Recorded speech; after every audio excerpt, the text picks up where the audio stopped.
Now, here's the thing. You know what I didn't realize? So the guy who's the front guy who grabs his son, you got to look in the back, chat. The father is fighting initially. Yeah. I didn't notice that. He's fighting. And I'm guessing that guy who he was fighting with, because he kept fighting the entire time, he lost his patience and he must have reached for the gun and shot him.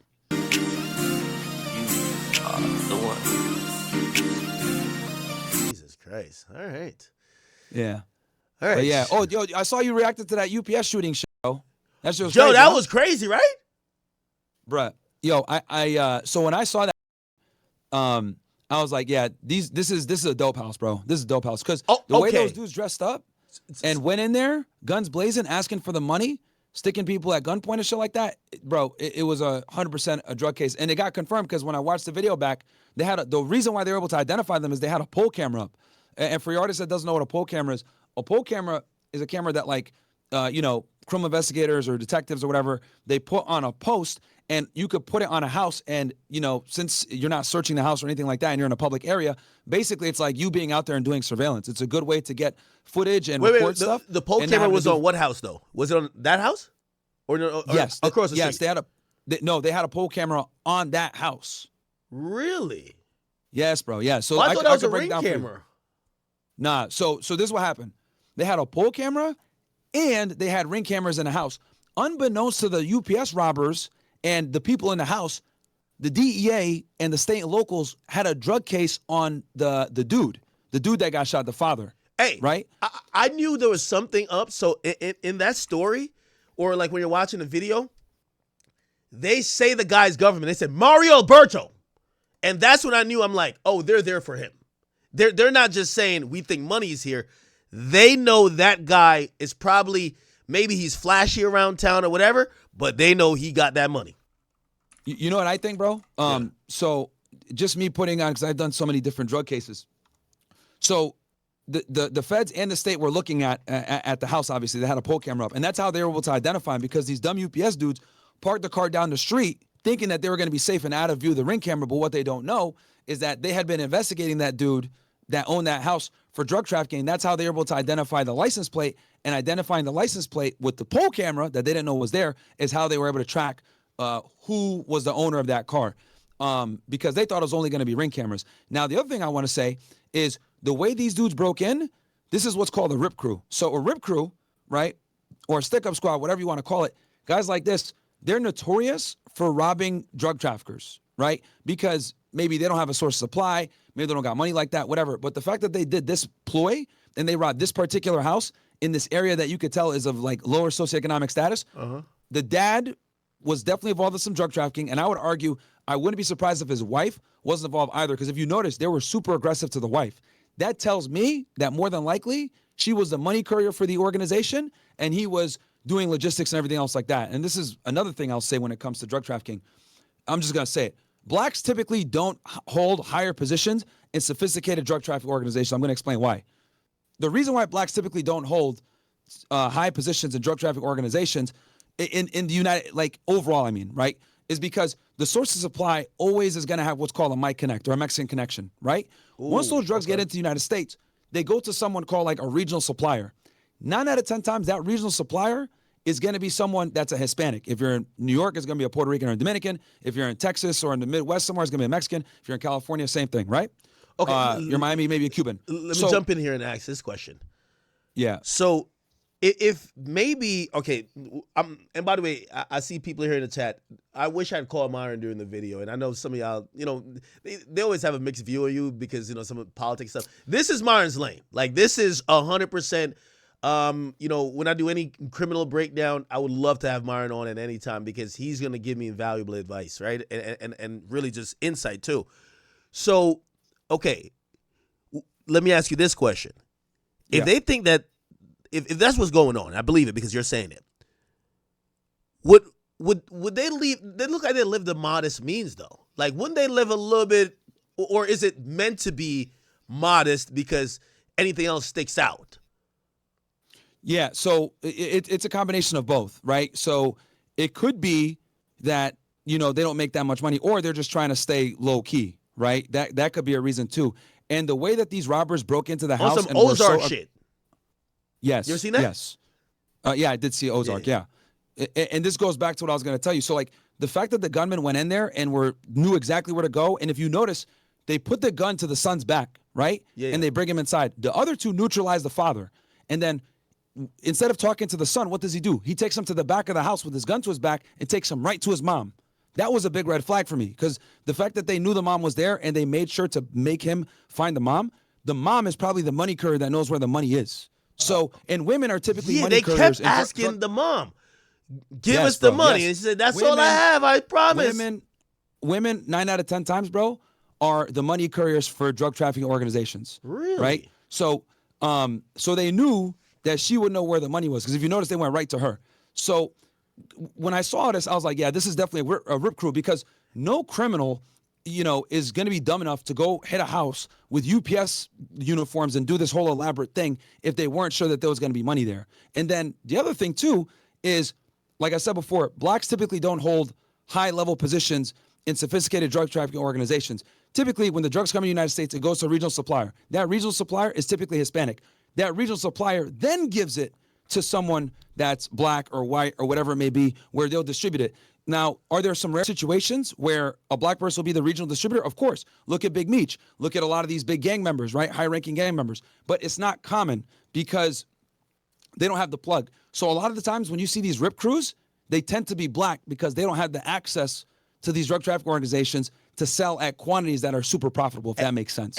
By the Most way, of the time. Not every time, but a lot of the times. And by the way, watching the video again, do you think these guys were casing out the spot? And the reason why I asked this is that 100%, bro. 100%. So after they're knocking on the door, right?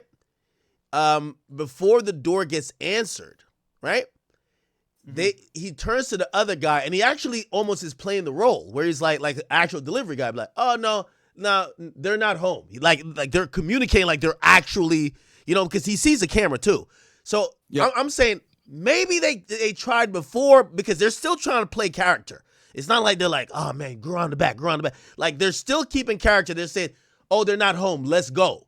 Meaning they could possibly pull back up again and do the same thing.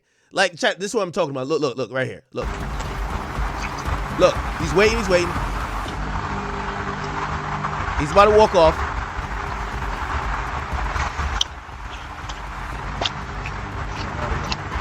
So they're not here. Right? And that's when the guy opens the door. But I kind of realized, I'm like, these guys must have been casing the spot off, because if they're there to get something, they don't just leave. They might be like, yo, check the back door. Like, yo, you guys are already armed. You guys are ready to go. You're getting in the house, especially if you think what you need is in the house. Right? Yeah, Looked like they were just about to leave. Yeah, no, bro, they 100%, because you could tell this was planned. Like, they moved the car off to the side thinking that they weren't going to get caught and shit like that. So they cased the place. They knew this guy was drug trafficking. They knew they were probably going to have some type of money. Women typically are drug trafficking careers and organizations. So they absolutely knew that they were going to have some money, and ended up being like really bad. But yeah, bro, they cased the place 1,000%. I was a little bit surprised that the son actually brought the guys to the mom's room. But there's a point where she hears, she's on the bed, and then she hears like they speak in Spanish, and I think. See, did you just see that? It said she's right there. Did you see that little when it was subtitling it? Yeah. She's right here. Yeah. Dudes already knew, bro. She had the cash. Yeah. Do you think the son knew that his mom might be into some shit? Probably, bro. Yeah. Like what I'm assuming is, I know the dad was being investigated for drug trafficking, so the mom obviously is going to be involved in it too. So the son probably had some type of knowledge that they were involved in this stuff. Okay. And the sad part is, like, this happens a lot, bro. Like, rip crews coming in and robbing drug dealers, because to these dudes, they're looking at it like it's a lick. Like, these dudes aren't going to go to the police and snitch on us because this is drug money anyway. By the way, I never noticed in the video, and chat, my chat was so pussy when I was watching this shit. They were like, oh my God, this is so sad, why are you showing this? I'm like, I listen to gangster music all day, and then this is the thing that you're like, oh my God. Again, obviously we don't condone, just especially home invasions, shit. Somebody tried to break in Yeah. my house. But, you know, we're watching it not to glorify that people got killed. But Bro, this shit happens. Yo, this shit used to happen when I was in down Laredo, Texas. This shit used to happen all the time. The reason why this is so viral is because they had ring cams everywhere. Yeah, this shit and the was dudes played are out like idiots. really like a movie. Now, here's the thing. You know what I didn't realize? So Yeah. the guy who's the front guy who grabs his son, you got to look in the back, chat. The father is fighting initially. Yeah. I didn't notice that. He's fighting. And I'm guessing that guy who he was fighting with, because he kept fighting the entire time, he lost his patience and he must have reached for the gun and shot him. You know? That's what happened. Look, chat, look in the back. Look in the back. Look, you'll see. Remember, they pistol whip him. He's still trying to. So there's two guys on him, and then the son is cooperative, right? But there's two guys. He's moving all around, and I think here I might have to put the audio on for a second. Chat. This is where this audio. I got to put the audio on, but they're fighting right there. Yep, you can see it. And chat, tell me if I hear what I hear. I can't tell who's communicating. I think he says to his mom, "There's two guys with two guns or something like that." Listen. Yeah, because she said pistola. That is what he said. Yeah, listen. Yeah. Una pistola, viejo. Right here. See? Boom. Right there. Bingo. Yep. Una pistola, viejo. Tienen una pistola a mi hijo. Dos morenos. Now, Yeah. I don't. He said two blacks with a gun, basically. Okay. Now, here's the thing. The guys who are doing this, they're black, right? So maybe they don't even understand Spanish. So he was trying to subvertly, like on the low, communicate with his mom. Yeah, because they wanted him to take her there. That's what makes me think this woman was like one of the. She was definitely involved in some degree with this drug trafficking organization because they went right to her, bro. Yeah. So he's trying to be cooperative. He basically he's bringing them there, ironically, but he tries to say in code to her. She hops up off the bed, tries to close the door, but then they're at the door already. Yep. He said like two black men with guns, and that's when she repeated it. Oh, pistola. That's basically. Yeah, and we can't really see the red, but I think they might have pistol whip him because she locks the door, and they probably realize, oh, he's communicating Spanish, and he says something to her. He says, "Mom," and that's when she opens it because she locked the door. Yeah. And then she opens it when she hears him say, "Mom." Yep. Please, don't do anything, please. Yeah. So it's kind of ironic. He gives her the warning, but I'm guessing he's probably, and I've seen so many, and I want to ask you this question, maybe not necessarily on the law enforcement side, but really on a morality side. And, obviously we hope no one is ever in this type of position. Some people say the son should have never allowed them into the house. He should never open the door. Yeah, he's wet behind the ears, bro. That was a very low IQ move. But so some people look at it. UPS truck. Some people say, well, you have young kids in the house. You don't let them in the house. You have to commit to, if they're gonna kill you, they're gonna kill you outside. You don't bring them in the house. Is that, you think, the actions of most normal people, or do you think most normal people say, well, this is just a robbery, we'll just let him in? And I keep saying, a murder and a robbery and a murder are cousins. Because as soon as you do the robbery, once you have a gun, you have to be down to do a murder in case the robbery isn't going good at a certain point. Of course. Yeah, you have to be willing to do it, which is the big thing. And I agree with that they're the cousins. I think in this situation, the dude might have gotten over. I don't think they went in there with the intent to kill them.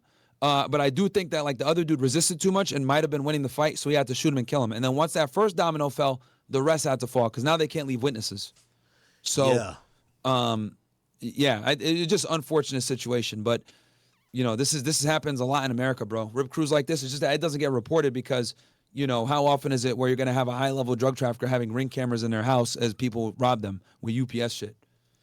Okay, let's go and make believe land a little bit. Yeah. Okay, obviously prevention. Oh, that was what I was going to say. Bringing them in only works if you know where your guns are at. Because if you have your house strategically set up in a way, you might bring them in and be able to access your gun in a way before they realize and shoot. Hey, that's so, obviously this turns to be, at least in my family's house, we talked about this after Christmas dinner. And some of my family are anti-gun. Me, obviously, I'm pro 2A. Like, I got 50 guns in the crib. That's just what it is. You know what I mean?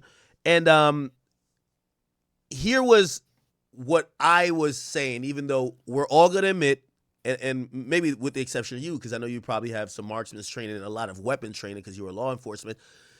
The majority of people that have guns, you know what I mean, even the homeowners, like, even if you have a license, we're not John Wick. So it's not like, yo, pow, pow, pow, I shot all three, I ducked, none of that. However, I did say if the son was proficient with weapons and knew about weapons, after the son gets brought in, and they get the mom, they put the son on the ground and put his shirt over his head, and he just stays there. He never moves. He just stays there. And if he knew where a gun was or maybe proficient with a weapon, it was a time where you could realize this is about to go bad. I would think that he would kind of get up and try to go get that gun. I do think they had a gun in the house, bro. I think they had a gun, but I think the father knew where it was. That's why I think he kept fighting, and they never let him free. They let the son, and I'll show you guys where they let the son. They put the son on the ground, right? They put the son on the ground right here. Yep. And they put his shirt over his head, and he's obviously scared, as you can imagine. Many people are, but they put him on the ground, and he never look. He's just laying there, and they're carrying the mom around. They're looking for shit. And they have the father by the door or something like that, and he doesn't even, like, take the shirt off his head to kind of see what's going on. He's just kind of like, I'm going to just trust the process, and hopefully you guys just leave, right? Yeah. Now, the other thing I'll say is that... Wait, hold on. There was a question with that for you. So, yeah, go ahead. Do you believe that if there was weapons in this situation, from a law enforcement perspective, do you feel that it would have been the appropriate time to grab a weapon and defend yourself before they start firing the shots? Or do you think that makes the situation worse because now they're gonna have to kill your mom or your dad? So if you're the son right here, you're on the ground. Yeah. Do you say, and yes, you can use your law enforcement, training and all that, but do you say, I'm gonna grab a gun and probably change the scenario up? Or do you say, me grabbing this gun that I know is in the room under the pillow, this now makes someone is getting shot, and it's impossible that I could stop either my mom or my dad from getting shot or possibly killed? Okay, so I just turned my camera on. I might give your audience a little bit of sauce here on what could happen if something happens here, because they taught me this in the academy. Is my camera coming up on your side or no? No, it's not popping up. All right, let me just explain it real quick, and then I'll try to configure this thing. So, and I'll tell you this. So, if I were in his shoes, right, I wouldn't even get to that position where I'm on the floor, and I'll tell you why. The fact that he had his gun to his back and you were so close to him, that tells me that the dude isn't smart, because you don't want to have your gun right up on somebody. Too many things can happen. The gun can go out of battery, which means like the slide gets pushed back, won't fire. They can disarm you, etc. Someone that's experienced, being close to them with a gun is actually very dangerous because they can disarm you very quickly. The way that you do that is you grab the top of the gun and you violently twist away from the palm, right? And use your trunk and rotate it, and it's going to rip it out that person's hand, right? And what I'll do is, let me see if I can turn the camera on and show you what I'm talking about here, because they teach you this at the academy. But still, remember, there's three people. And again, of course. I agree with you. Remember, they're preoccupied in the front. Obviously, you only have a split second to do this. I'm just saying. I'm not saying like it's optimal, but you do have a split second to do this because they're preoccupied with the dad in the front. Okay. So once he goes into the back there and he's addressing his mom, and he's getting distracted by the mom, that's where he could have grabbed the gun from the gunman. It would have been a 2-on-1 back there. Obviously, we're talking 20/20 hindsight, but if he was trained, it would have been a fairly a fairly effective and easy maneuver to pull off, because the fact that these dudes had their gun right up on his back like that tells me they're not experienced. So let me see if I can turn my camera on, and I'll show you what I'm talking about. It's way easier if I describe it. Okay, so keep going. So let's kind of go through this, and you tell me at each position what you would do. Okay, well, I think we all ain't gonna lie to you. Everybody I talk to is like, yo, listen, man, I'm telling them package niggas, leave it. Be like, yo, you need a signature, nigga, sign it yourself. Like, yo, leave that shit. Get the fuck out of here. Everybody's talking to their package man through the Ring camera now. Like, yeah. Oh, you need a signature? Sign it yourself. Sign it. No, you can sign it. Just leave it. Leave it right there. Just leave. Get out of here. Which I get it. All right. But let's say you're there, knock on the door. It's the package guy. And now the person says, all right, I got my camera on. I don't know if you can see me. Let me see. Okay, yeah. All right, hold on. Let me see. All right, chat. We'll get in. We'll go into full display mode right here. And is there a way that I can see, because I'm watching you on YouTube right now, is there a way that I can see your actual like live feed on Discord or no? Oh, yeah. I can just share the screen. Yeah, if you could do that. Because I'm not live. I'm just on yours. So, but I got my... I'll share... Let me see. Not the screen. I'll just share... Because this might actually save somebody's life in your audience. So this is something that they taught us at the Academy. Okay, so I'm sharing my screen. And then... How do I see you now? Oh. No, I can see you. All right, perfect. Here we go. And then you said you wanted to play it play by play and just have me kind of say what I would when I would take that opportunity, right? Yeah. All right, good. So yeah. Now we got. And let me be clear, bro. This is obviously a tragedy. This dude's 20 years old, man. He probably doesn't have sophisticated firearms training, But for someone else that's watching this, God forbid this happens to you. This is an option that you have. I'm not saying oh, he messed up, he should have done this, but this is just an option that you guys have. Where if someone has a gun to your back, bro, you could use the situation to your advantage and flip things if you're trained. And hopefully, God forbid, I hope nobody ever has to use this technique I'm going to show y'all. But if they do, they get out the fight alive. Okay. All right. So someone. Okay. So if we go back. Can they see me? Yeah, they can see you. They can see you. Oh, they can see me? Okay, yeah. Cool. So if we go back, it would be right here where they put they see him, right? And he's talking about the dog. Okay. Yep. Now, from a law enforcement perspective, and obviously there's people green, but obviously I know there's mad street niggas in my chat. They're like, yo, niggas would never catch me. Of course. They're like, yo, as soon as they ask me, yo, a big dog, I would have been new. That's how my chat is. But is that a red flag? Like, would you have kind of peeped it? Obviously, you're kind of like even an encounter and tell. Like, you probably see things that are kind of like, Yeah, so the thing that threw me off the most was two UPS guys. You don't need two UPS guys to deliver. Like, that's like not a thing. And then the fact that the second individual has a face mask on, that's also a big red flag. Typically, what about for colder climates though? For colder climates, and I have seen too, but it's like freight packages. Like, okay, they're delivering some huge thing. Like I have some stuff like 2,000 pounds delivered here. There was two guys. But yeah, I would say one guy also lagging to the back. Yeah, that's weird. And then also the face mask is weird because, and the other thing too is like they want him to come to the door. Normally, a lot of the times, they'll just drop the package at the thing and leave. True. So, and that looked like a small package. Come on now. Yeah, it's not even anything serious, right? And they probably already know if they have anything that's serious that needs to be signed for or whatever. So the fact that there's two, that's a red flag. And then the fact that the guy has a face mask, that's also a red flag. So at this point, assuming I'm this guy, I'm going to cooperate. You can see two individuals.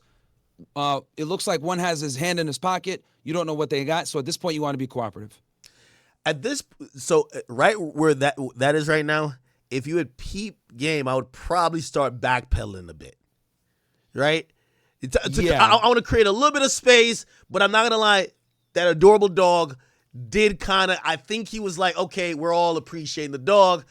And that allows them to kind of like, oh, we're on you already, right? Yeah. And he distracted him too, like, hey, it's not a big dog, is it? It's not a big dog, is it? So he was more focused on answering that question and making them comfortable, ironically enough, to kind of realize what was going on here. Yeah. So at this point, though, I would cooperate because there's two of them. It's only one of me, and I don't know what this guy has in his right hand with the mask on. Okay. And then let me... Hopefully you can see it. So bam, at this point, now he has something to him, right? And then you can see the other individual has his gun out in his right hand. You can see a silver thing right there on the bottom of your screen. Yeah. Yeah, they both pull out. They're both strapped, exactly. So at this point, you're like, okay, they're both armed. I'm gonna cooperate, right, and try to buy time. Okay, would you have said, "I'm not opening the door"? This is where, so again, this is a split-second decision. And guys, I just want to be clear with the people in the chat. Like, we're Monday morning quarterbacking this. So obviously, this is a 100%. travesty. But going back and looking at it, maybe you can learn from this to save your life. So at this point, you have two options. You can run and potentially get shot, right? Because you're too close to them. They'll be able, any shot that they shoot at you is probably going to hit you because you're literally not going to make it more than a few feet. So their only real play here is to open the door and let them in and see what happens. Unfortunately. Oh, actually, Chad, I could do it like this. Great. You guys can watch it that way. All right. Could you guys see it? Hold on. Give me a second, Chad. I'm just trying to make sure I could. Yeah, take your time, bro. Yo, you guys better like the video and give Ak a donation or some shit, man. You guys are getting some sauce. I don't want none of the haters in the chat talking shit about Ak ever again now. Here we go. All right. Wait.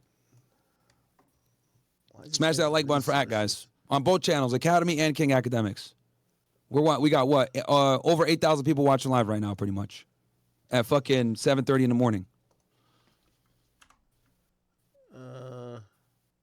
All right, Chad, you guys gonna have to watch it like picture in picture. I'll just make it a little bit bigger. Okay.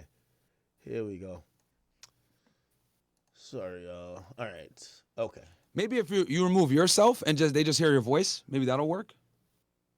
Yeah, no. It's because I'm streaming to you and I'm streaming to the stream. So it's like it's Gotcha. pausing one of them constantly. It should be. Do you want me to try showing something on my screen? Will that make it easier for you? Yeah. If you could share screen, it'll be better. So let me see if I could. Let me see if I can do that. I'll put the link to the video in here. Yeah, I got it here because I literally reacted to it earlier. Let me see if I can pull it up real fast. Okay, let me see here. And then you could kind of like pause it and kind of like walk through it and stuff. Which one do you want me to use? There's a bunch of them. You want me to use the? Look at the one in our DMs. It's Midwest Crime. That's the Midwest Crime. Yeah. All right, I got it right now. Okay, so bet. Let me go ahead and see if I can share my screen now. All right, y'all see that? Perfect. Yeah. Okay, so hopefully you guys can see my. We're watching. Can you guys hear it? Oh, hold on, let me unmute this shit. February 26th. Yeah. Can y'all hear it? 2024. Perfect. Yeah, I can hear it? Perfect. Mm-hmm. Okay, where do you want me to kick off where you dropped it, right? Yeah. Okay, so let me go back. Okay, so he encounters the two. They put the gun to his back. Okay. Hey, check it out. Come on, don't move. And if you want me to pause or anything like that, just let me know. Yeah. Move your hands. So at this point, boom, you see the silver gun come out right here. You see this dude arm right here. At this point, you really have no choices. You can't really run. If you run, they're going to shoot you. Any shot taken within this range is going to pretty much be 100% accurate. And there's two of them. Okay. The only real play here. So is to moral go in. dilemma though. Moral dilemma. And I only say that because I've just heard so many people say you can't lead armed men into the house where your mom and younger siblings live.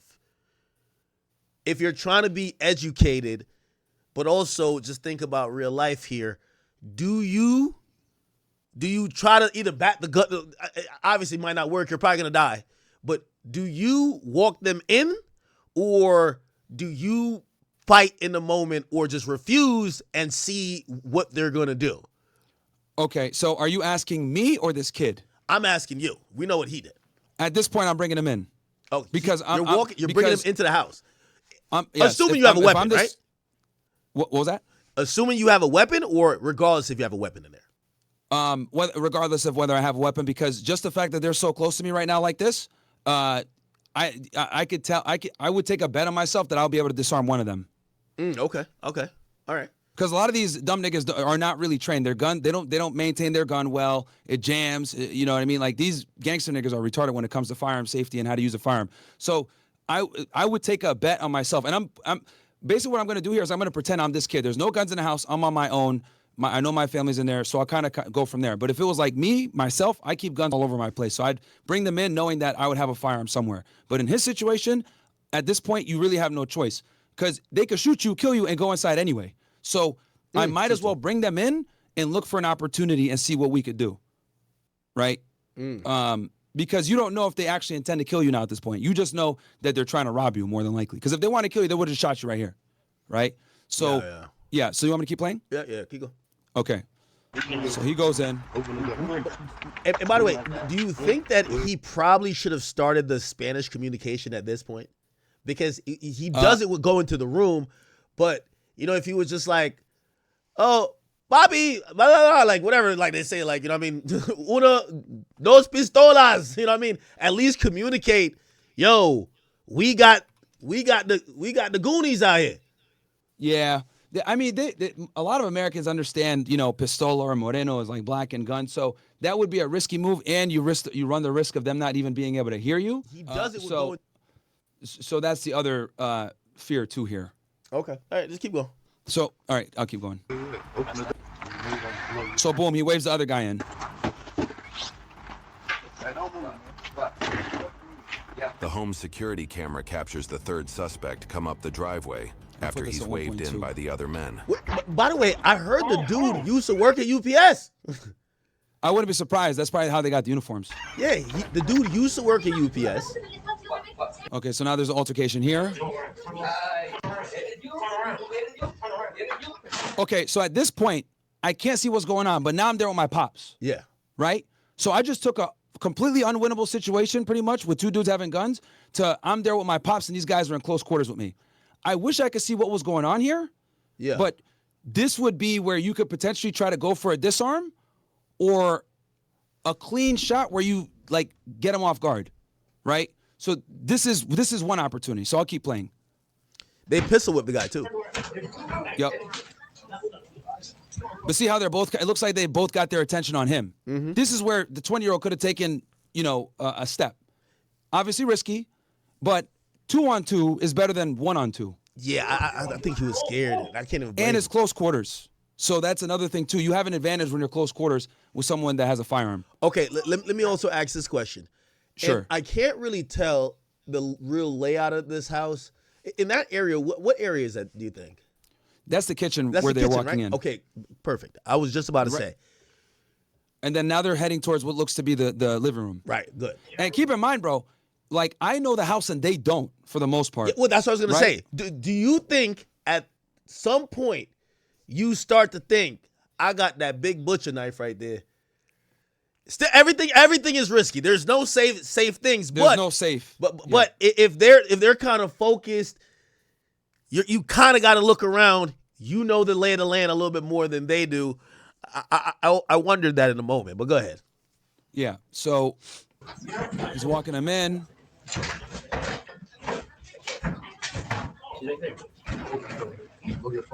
So he's holding him, got the gun to the back of his neck. The mere fact, right. We can pause it. The mere fact that they ask instantly, and clearly, and his response is, "She's right there." It does feel targeted that they knew that they're, or do you think maybe they just came in and be like, "Is there somebody else here, or is there the mom?" It felt targeted, right? It does come off that way to me, because if you notice, he takes him straight to the room looking for her. So I think there was some semblance that that the mom was there, someone that would know where the money is there at least. Okay, so now they got him here. So here's where the second opportunity comes.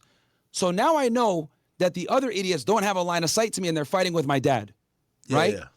So it's just me one-on-one with this guy at this point. So at this point, I would use my mom as a ruse. And it sounds horrible to say this, but now I'm starting to focus on, all right, I'm going to get her to come out. He's going to have to take a second at her, and that's where I'm going to make my move. Yeah, this was probably the most vulnerable part for the robbers, because that lead robber guy who he has the gun to the son, he's going to get a lot of stimuli. So the mom is coming up, closing the door. When the door gets open, Precisely.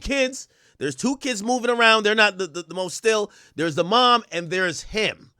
And It's really 1v4 in terms of possible targets and people that he has to worry about. And I think for a split second, the son was free. Like, he was just kind of just there. He was. And he could have probably, like, either just try to choke him out. But I'm not going to lie. I think, I don't want to blame someone who passed away, but he was deathly scared. And I think most of us would be, though. Yeah, and he's a 20-year-old kid, man, with like no tactical training. So, again, rest in peace to this guy and this family. But this is maybe for another situation if, God forbid, anyone ever finds themselves in it. So now the mom and the 2 kids come. He doesn't know this is gonna come yet, and this is to his advantage, right? So she comes to the whatever. Dos morenos. Mom, yeah. Please, please. Okay, at that point, I'm jumping. Right here, I'm jumping. Okay? At this point, I'm jumping. Yeah, he has his back completely to him. At this point, I'm jumping. Now, there's a couple different things.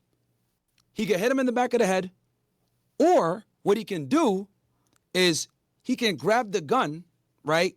And I'll show you guys here on camera. I got my Glock 17 here. It's completely safe, right?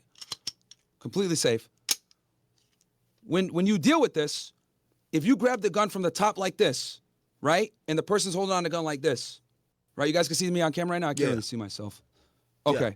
So when you grip the top of the gun like this, right? You're going to violently rip it away from his palm. Okay, so he's holding the gun like this. You have more leverage because you're grabbing it over the top like this. And you're going to violently, and you can twist it really that way or the other way. Whichever way is more advantageous to you. You just have to really put your trunk into it. And if you don't rip the gun away completely, he's definitely going to lose grip of it, right? And now you attack him. You're trying to disarm him. His number one thing is, oh, shit, I can't lose this gun. That opens it for your mom to get in as well. So this was his opportunity. Whether he reached over and tried to grab the gun from the top and try to rip it out of his palm or hit him in the back of the head, this right here was the opportunity. So let's keep watching. I'll also say, I think that the fact that there was 3 people, I think he if this was one guy, I think he does that. But I think he was always scared that if he attacks this guy, the other guy is just going to come and just end him. But keep in mind, they can't see what's going on because he went into the crevice. No, I agree. I agree. But yeah, so, I'm just thinking from nervous, scared perspective, because if it's 100% one guy, I think he does this. I think he definitely does this because you just left him completely, out the loop, right? And but I think he thought the other guys were going to do it. But go ahead. Yeah. So he's there. So he's addressing the mom now, right? So at this point, his back is to him. He could swing and hit him right there, right? But that's fine. Doesn't do it yet. The mother managed to call 911, leaving the line open so dispatchers could hear what was happening as the chaos unfolded. See, he's still distracted. It looks like he's on the outside of the door. While this dude is searching this, he could have, hit him. So what is that, like the third opportunity now? Yeah, I'm wondering, when a phone is open and it's made a call because they call 911. I'm wondering if this guy saw that at all. I don't think he did. Because he would have shut up or hung it up if he saw that. And it would probably be like, we got to get the fuck on out of here too, right? Yeah, he would have rushed it and he would have been saying all the things that he was saying and he would have hung up the phone. So he definitely didn't know that the 911 call was playing, which is smart from the woman because that gave the police the ability to figure out where they were calling from and locate them. True. Okay. I know. Hey, Mario, Alberto, come on with the money, man. Now, okay, so now at this point, what he could do is he could say, he's like obviously saying, get the money, get the money. What I could do is I'd be like, hey, I know where the money's at. I'll take you to the money. Right? So I had a question about this, and you tell me what you think. Mario Alberto is the father. Mm-hmm. I think the audio is coming from this guy. He's saying the name, but he's not talking to the guy. That guy's in the front room. Say that again. You said he said Mario. You said you could go back a little bit. It says Mario Alberto, give me the money, and that's coming from him. Which hold on, let me do that again. So get the fuck off, man. Oh my gosh.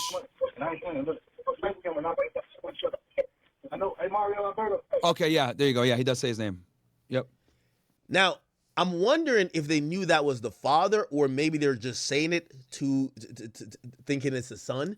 But they're saying the name of the person that's not in the room, or maybe he's shouting it out, maybe thinking that the father is thinking in distress, I'm about to murder your family.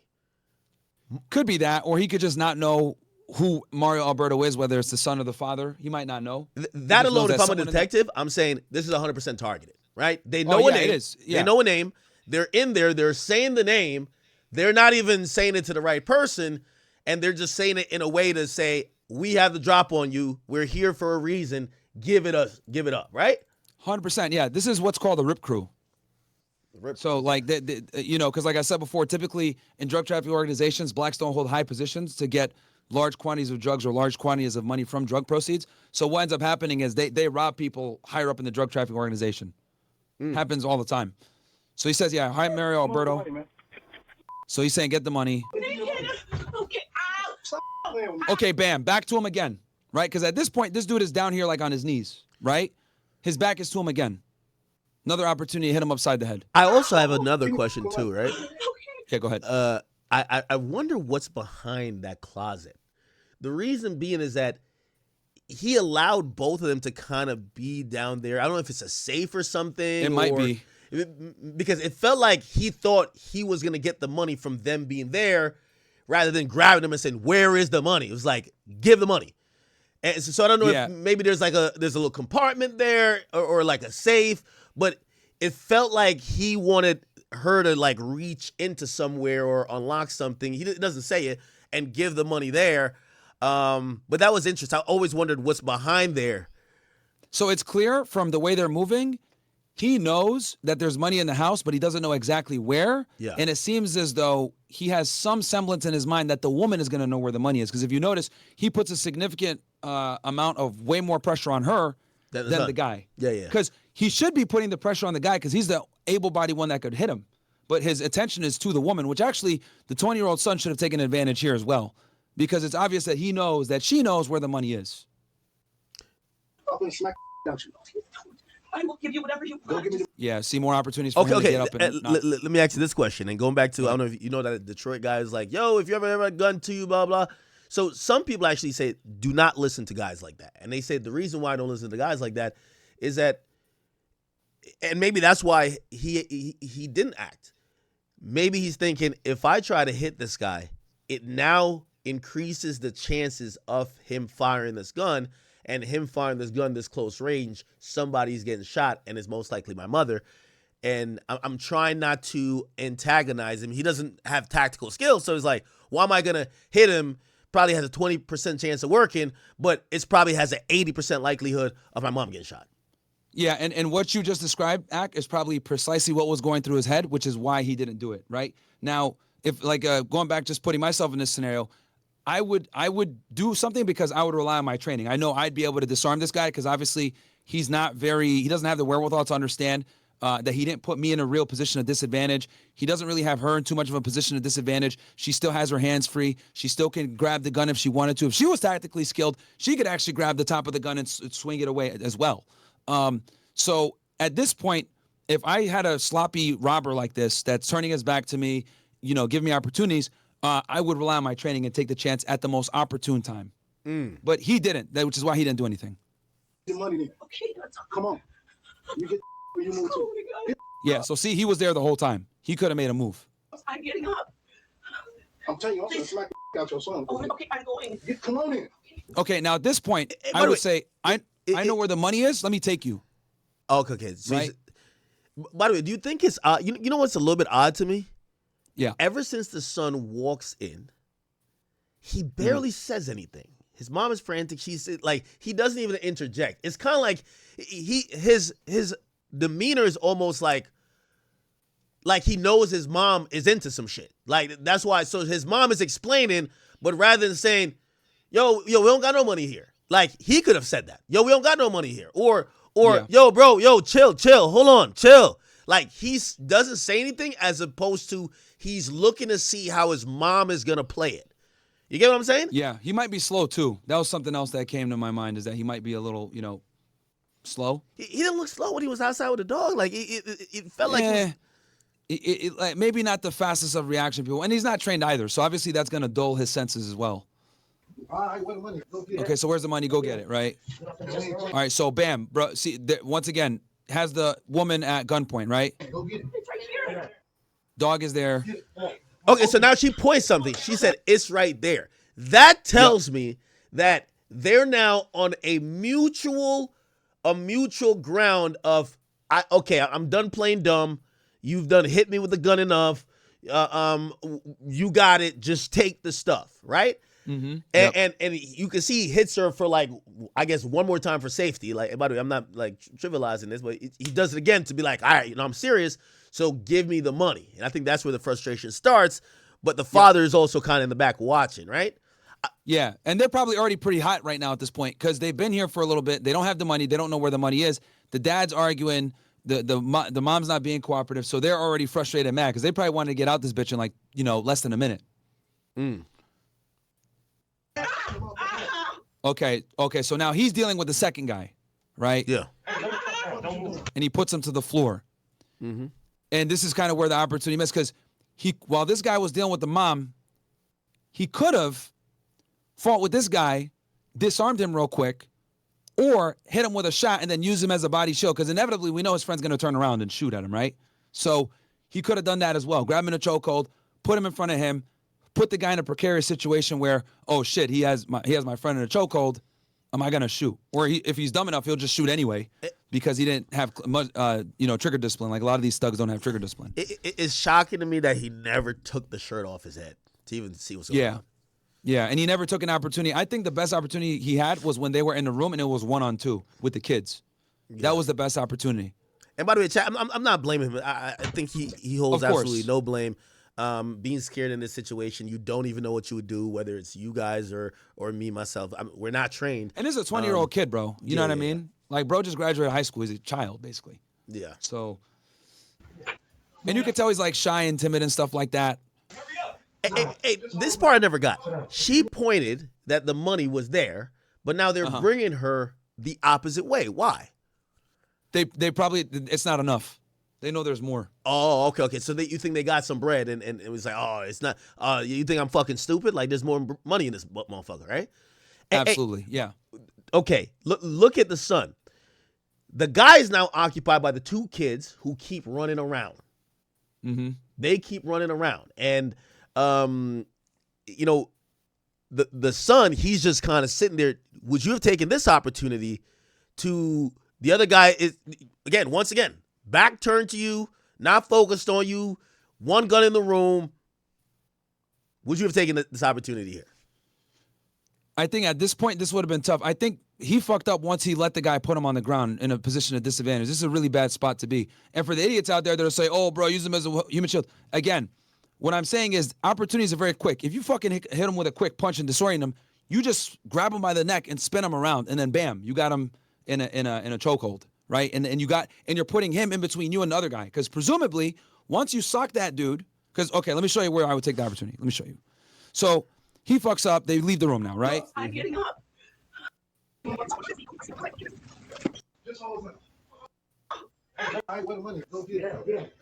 So he takes the mom. It's right here. Hey, where's the money? Boom, pistol whips her. Right. So he's preoccupied with her now at this point. And then this guy, right, at this point, he can't see what's going on, which is also bad. He let this guy get his shirt over his head. But if he had his shirt over if he was able to see, or if he was trained, because you can still hit somebody without knowing where they are, hit him one time and fucking grab him by the neck. Because this is dangerous to be right up on him like this with a firearm in your hand, right? The closer the proximity, if someone is trained, they can disarm you pretty quickly. Obviously, this guy isn't. But this dude is preoccupied with the girl, with the mom. So he could have potentially made something happen here. But again, the real opportunity, I think, was when they're in the bedroom. Like being here now, it's tough because you got two assailants and one person's already hit in the head. So it's unfortunate, man. And really, guys, there's no perfect answer here, right? We're just giving other options that could have been taken. But I think the bedroom was the best place where he could have made a move because the dude took his eyes off him on two different occasions that we just saw. Yeah. Okay, so now that's the bad part, because now he's in a very bad, what's called a POD, or position of disadvantage. It's so sad watching the kids who kind of realize something's going on and they can't do much. Where is that? This ain't all. Man, you gonna play with me? So I see y'all got a lot later. No, please don't. Like, that's all the money we have. This ain't nothing. That's all we Oh, so you're right about that. All right. They keep saying you think we're stupid. Like, yo, we're about to have to violate you now. Like you're just lying to us. Okay. Yep. And she's trying to say this is all the money we have. Because things are escalating, this is where, if he wanted, he could have said, hey, I know where a spot for the money is. And then you can drag one of them away, or try your best to move one of them away. Well, what about this? Shit, if I knew where the money was, I would probably be like, yo, no, hold on. There's some more here. Kind of get them. Because you still got to be in the mindset of, if they get this fucking money, I don't care how much it is, they're going to leave. We just need these motherfuckers. You can also leave. lie, too. Because, like, remember, he's in a really bad position, disadvantage now. So at this point, he needs to get back in a position where he can be effective. So he can use a ruse, right? Hey, I know where some money is, or I got my money. Let me take you guys to that, right? But that would require them to put his hood back up and stand up, which gives him, a chance to make something happen. Because now he can see, and now he's on his 2 feet again. So he could have used that as a ruse as well. Okay, now this is where all shit breaks loose, right? Yeah. Gunfire, he looks up now. He can see what's going on. Now they have their backs to them. This is another opportunity that could have been taken. Yeah. Right? Obviously, this is horrible. They could have ran to the room and locked it. They could have. Yep. They could have. And I'm shocked that they don't have a weapon in the house somewhere. I but think this they would do. have been a golden opportunity to run. I think they do. I think that there's another room or some other place. I don't think they ever went there. And that's the problem, right? And, also with having a weapon, like, obviously you, but, like, shit, like, a nigga like me, I'm going to make sure I got a weapon in every room. You get what I'm saying? Yeah. Like, I'm going to make sure where I'm like, I don't care what room we think we're in. We're in the bathroom. I might pull it out from underneath the shitter. Like, yo, it got to go down. It got to go down. They probably have, like, many families, maybe one gun, and it's probably in a place that requires you to go to, maybe put in a code, all of that, and it's just not accessible. So that's another thing about having a gun. Like, everybody think, I have a gun in the safe. Well, how accessible is it? And also, keep in mind, bro, most homes in the United States, if you walk into the kitchen, a lot of the times that's the back door. So the front door is either somewhere here or somewhere behind them. Ooh. Right? So they could have potentially ran at this point. Let's see here. Wait, look, their attention is off. Hold on. Now. You just brought up a really fucking good point. Now, yeah, this is a back door. No. Is it? Could it be a multifamily though? Because maybe it's a multifamily, and that's just because if there is another entrance, I'm wondering if maybe they would find it abnormal that someone is coming to the back door for a package. Yeah. I mean, it might be the place where they drop the package off for that route. There's a whole bunch of reasons, but you are right about that. I should look up that house. I'm gonna see if I can look it up and see the layout of it, because you're right. It's not Do you have normal. The Addy? I could look it up right now. Do you have the Addy for it? Hold on. We could probably find it. Someone in chat's gonna find it for us. Yeah, it's abnormal that the entrance to the house is a kitchen. Yeah, I think that's the back door, bro. There's got to be one other door somewhere. This strikes me as like a simple single-story one-family house. So there's got to be another door somewhere. I would be willing to bet this is the back door. So they could have made a run right here. Because, look, at this point, they got completely no vision on them. They're in the kitchen. There's a line of sight, disparity here. Because if you move to the left, now they can't see you. So, and I'm assuming the front door is either here or behind them. But we could look. Does someone have the address in chat? Yeah, I'm looking it up right now. Or I'm looking for it. I know someone's going to pull it up.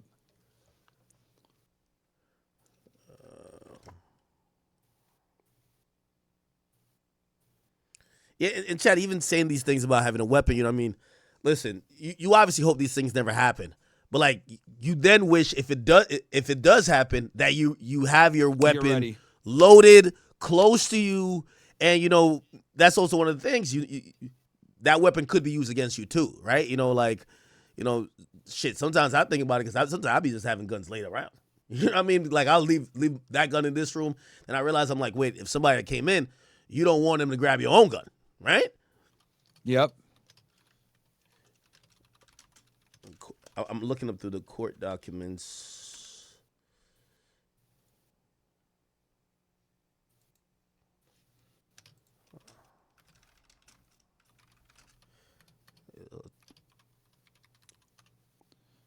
Okay.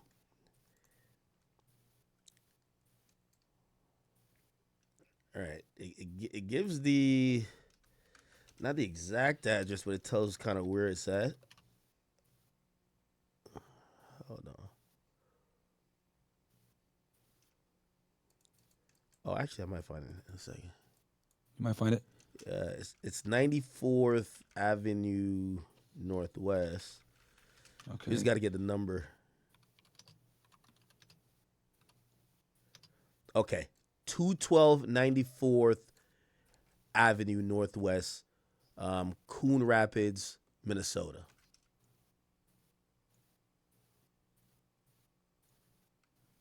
Do you see it on my screen here? Yeah. Okay, so That's it right there, right? Yeah. Hold on, let me see here. Let me compare it back to the video.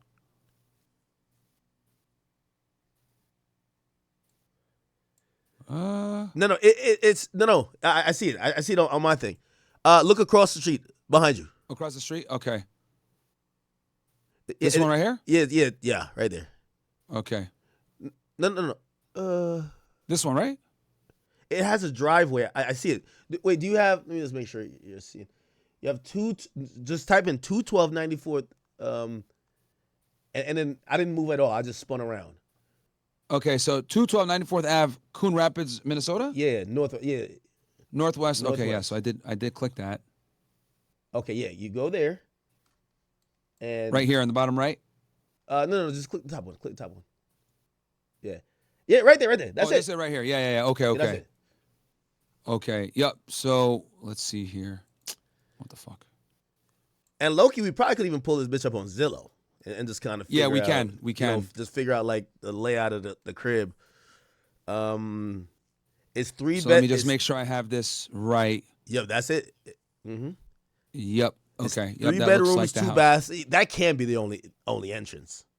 Yeah, but it does look like there's no other walkway though, which is I think that is the package path. But it can't be the only entrance and exit. Yeah, there's got to be an exit over here somewhere. Let me see. Let me try. Especially this. it's like a backyard, right? You said you want to put it in Zillow, right? Yeah.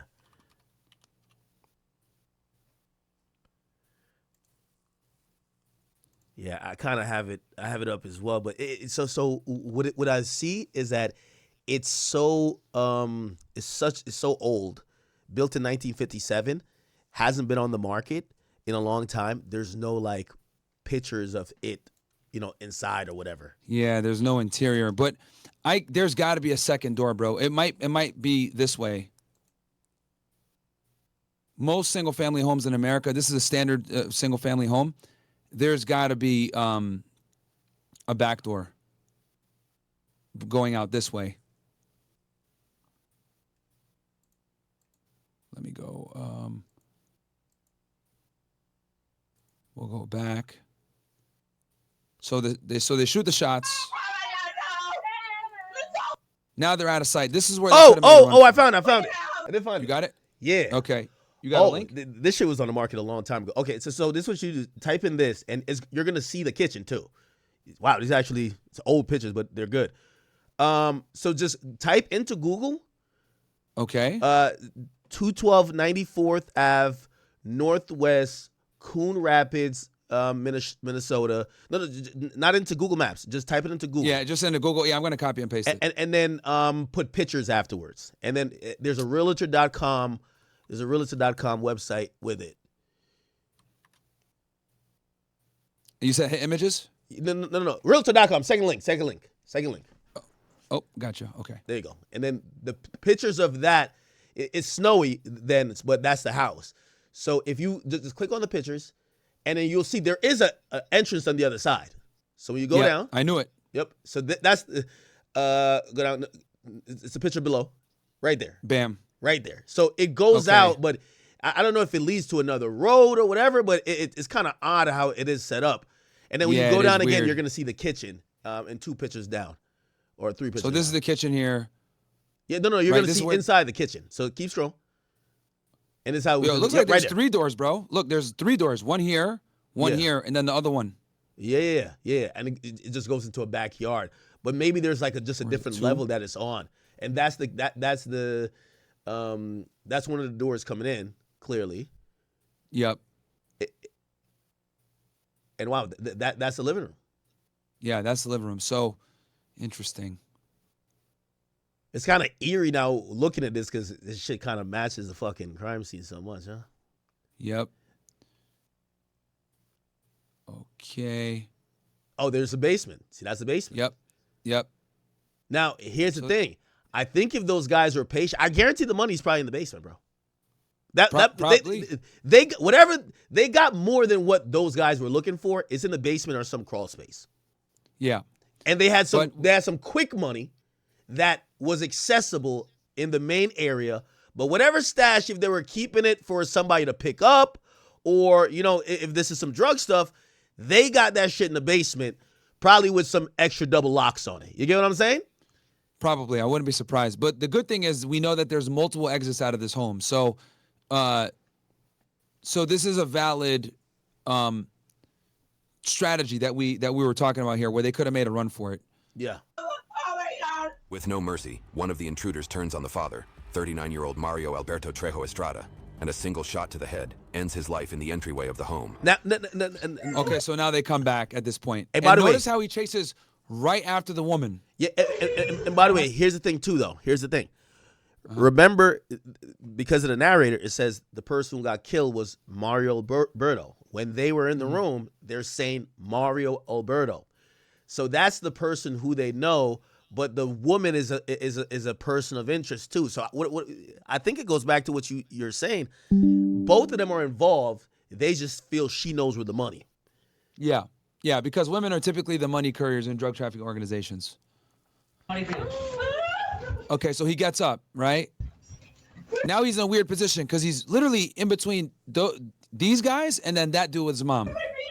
And he goes to address them, which wasn't a good move. I would have ran back towards my mom because at least that one's a one-on-one and I got my mom over there, right? So he runs towards his dad. And look, again, this is 2020 hindsight. A lot of people would just react this way because they're looking at their father getting killed. So they're going to try to come in instinctively. Wait, go back. They shot the father again, right? There was a single shot first. Yep, it looks like they shot him again. And they shot him again. Here, we'll rewind it. By the way, trigger warning, guys. I know it's not the best situation to be looking at, but we're kind of analyzing this from like more of a forensic kind of like analyst. We're definitely Monday morning quarterback and everything too. But if someone is in the chat right now, this could happen to them, and they can kind of be more quick-witted, right? God forbid this happens to them. Yeah, hey, listen. No mercy. Remember, niggas try to break in my house. This is why I think niggas who try to break in houses, I think they all should get a death penalty. Hey, by the way, chat, I'll let you know. So there's somebody who's called the victim, like they represent the victim, right? During all these when cases like this happen, they reached out to me. So one of the guys are about to get sentenced. And remember, I told you I was ready to take the stand. I couldn't wait to take the stand. I was going to put Charleston White to shame. I was going to be up there singing like a Tweety Bird. But the girl who did the setup in my situation, there was a girl in. I told you the story, right? You ever heard the story? Yeah, you did. You did tell me, yeah.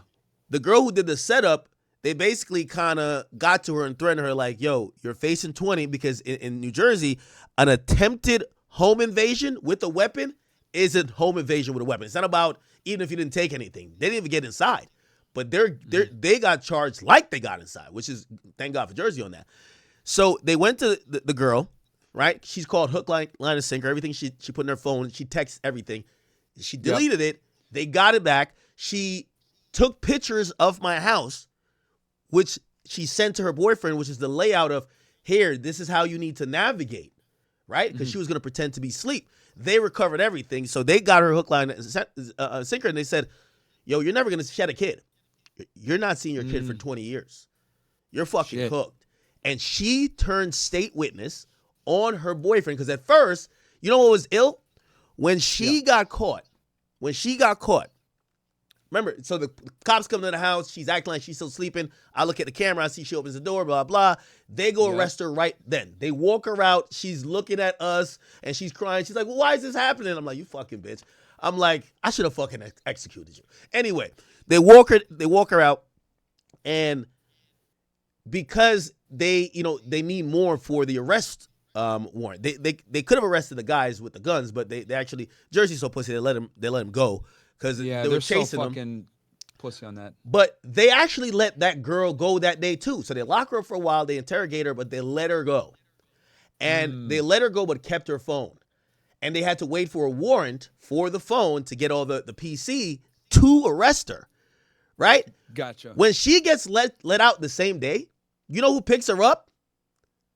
The boyfriend. Suspects? The same guys. Retarded. They pick her up because they didn't leave Retarded. Jersey yet. They were like just kind of hiding out because now they it wasn't a stolen car, so they send it out to all the Jersey like cops to say, yo, y'all see this license plate?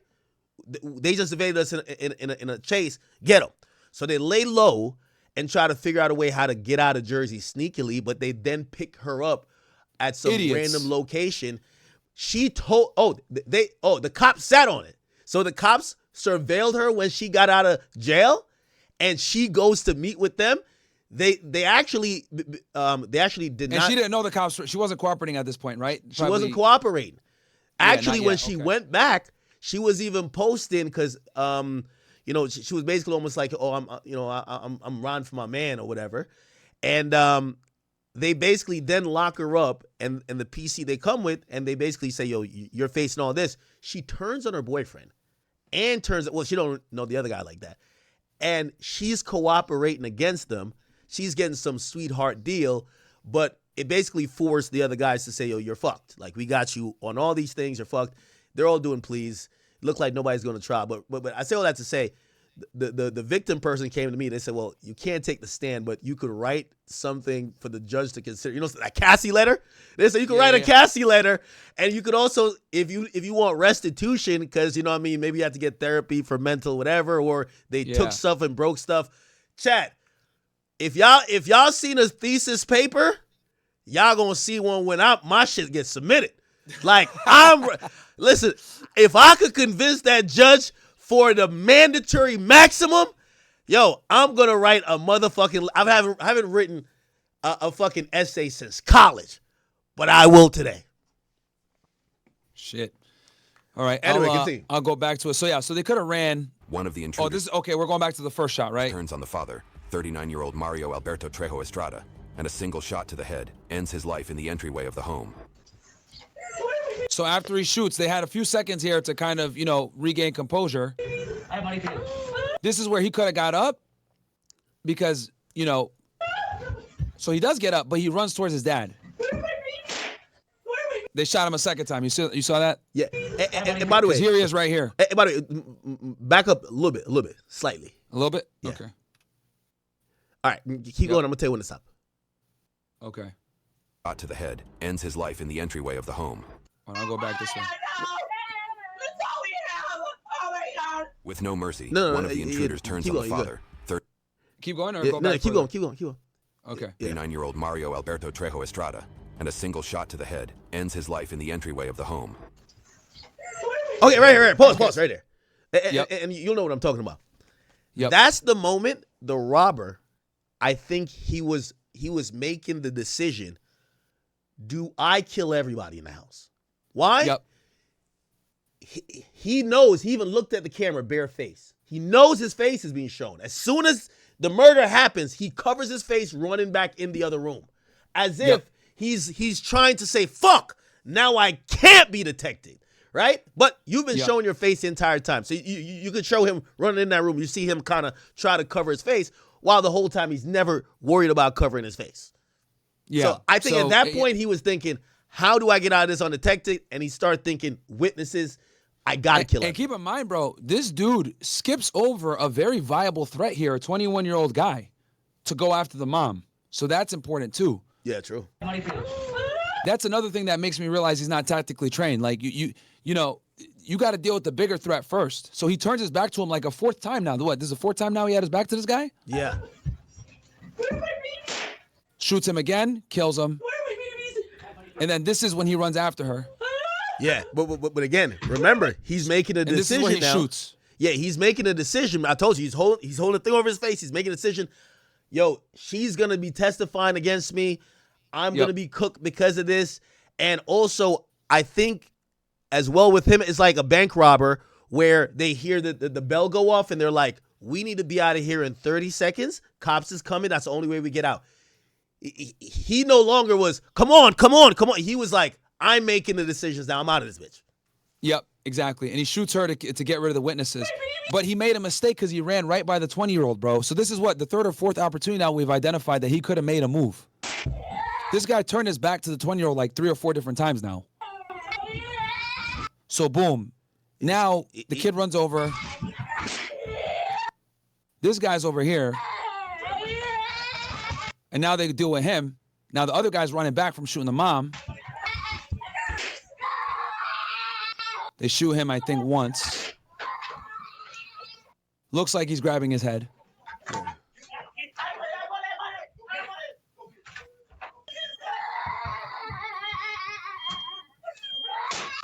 And that looks like to be the kill shot. So it looks like he was maybe pleading with them because obviously they edited the video. Who knows what could have been happening there? We didn't see. But going into the kitchen with two suspects, you know, for his dad wasn't the move. He should have ran after the guy that went after his mom. Hey, by the way, you could tell, you know, they don't know the house that well. The guy thinks, because the kids are now acting hysterical. And you know, I'm not going to give these guys no type of grace. They're fucking scums. Not saying they were not trying to kill the kids, but you can see he was trying to create that separation. He was grabbing this like dresser thingy and thinking it's a door that he could move in front of the door because he knew the kids were going to run over and maybe, you know, just do a lot. And obviously there's 2 corpses here at this point. Yep. And he just and he saw his mom too. Yeah.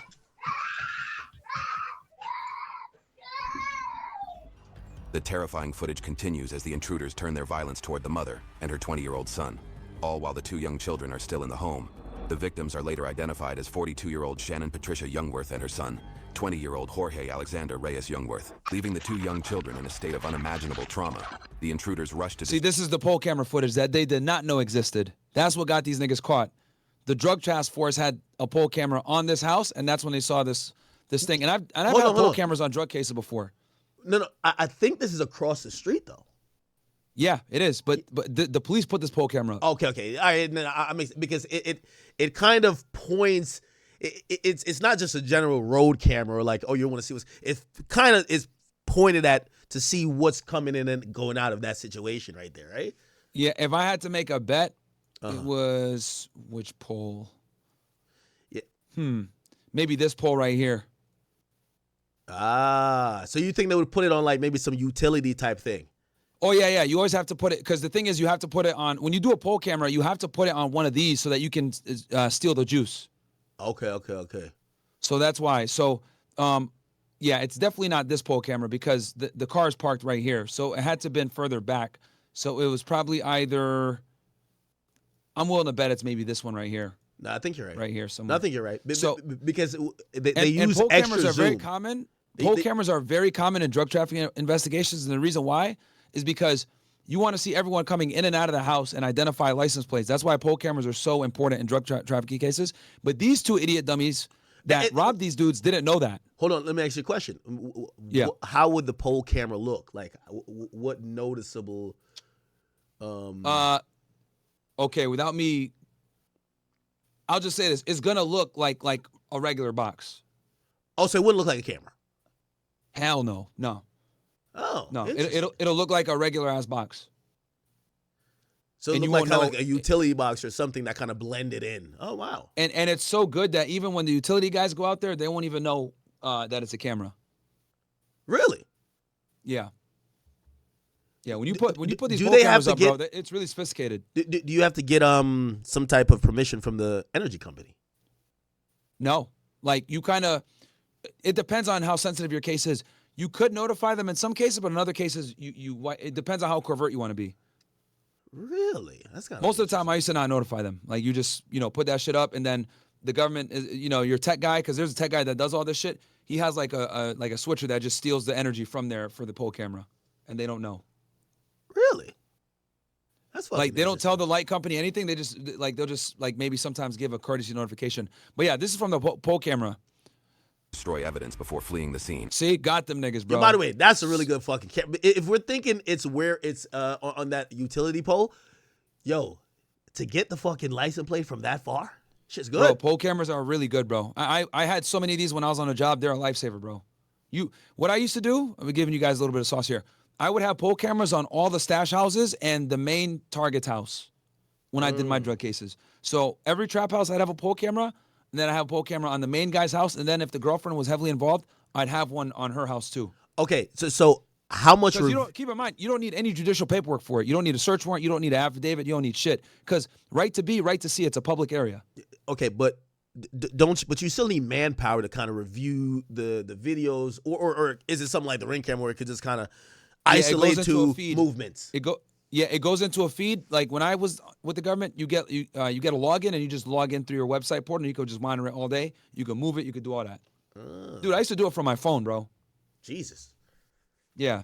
I used to look at. I remember there was one drug trafficker I was looking at. I had a pole camera on his house and then on one of his stash houses. I would be looking at his house all day, bro. I'd open up my phone, double check, go through some of the footage, and then pull it out. This is why pole cameras are so, like, they're very good, bro. And you can see here, you can zoom and go back and everything, and you can get the camera. The camera's very clear. You get plays just like this. And these idiots didn't know that. Yeah. This is what sealed the deal for them. Yeah, this car. Unaware that nearly every moment of their crime had already been captured on camera. Meanwhile, inside the home, a heartbreaking act of bravery unfolds.